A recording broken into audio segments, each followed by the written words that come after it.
在亚太地区，美国空军同中国空军对抗是没有胜算的可能的。别说修钢筋混凝土的高抗力机库了，你就是钻到地底下去躲起来也都没用啊！各位网友，大家好，我是包敏。今天呢，我们说一说美国的空军部长打算防御西太平洋的机场。那我觉得强化机库恐怕也挡不住东风导弹吧。2022年的1月19号，美国空军部长肯德尔表示美国空军需要调整部署，以免被中国导弹部队打垮。他说，中国拥有强大的常规远程导弹库，比苏联在冷战期间拥有的导弹要准确得多。说我们必须分散部署，要采用疑兵之计，还要有一定程度的防御。应该说美国的空军部长肯德尔的这个表态，算是认识到了美国空军在亚太地区的真实处境。老实说，美军在亚太地区的短板弱项，我们早就把它研究透了。一直以来，美国空军都不太考虑自身防护的问题，因为他认为自己有强大的空中打击力量，没有谁敢太岁头上动土。在多数空军基地美军主要是在停机坪修一些能够遮风挡雨的机棚，比如说在夏威夷的西肯姆、关岛的安德森空军基地。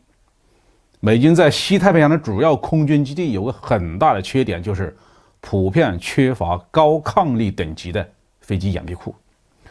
关岛的安德森空军基地只修了几个特种的维修机库，用来维护保养 B-2、F-22 这样一些隐身作战飞机。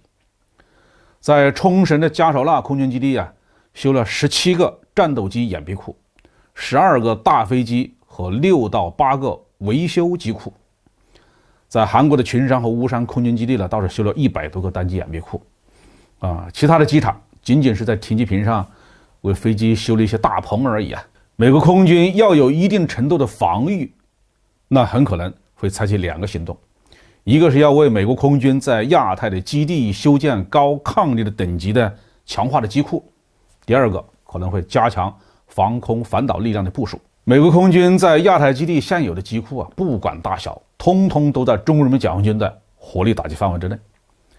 瞄得上、够得着、打得中，而且打击的手段有多种多样，太空的、空中的、水面上的、水面下的都有。美国空军现在在亚太地区最高抗力的单机掩蔽库是2019年5月份在韩国的群山空军基地的东北角新修了20个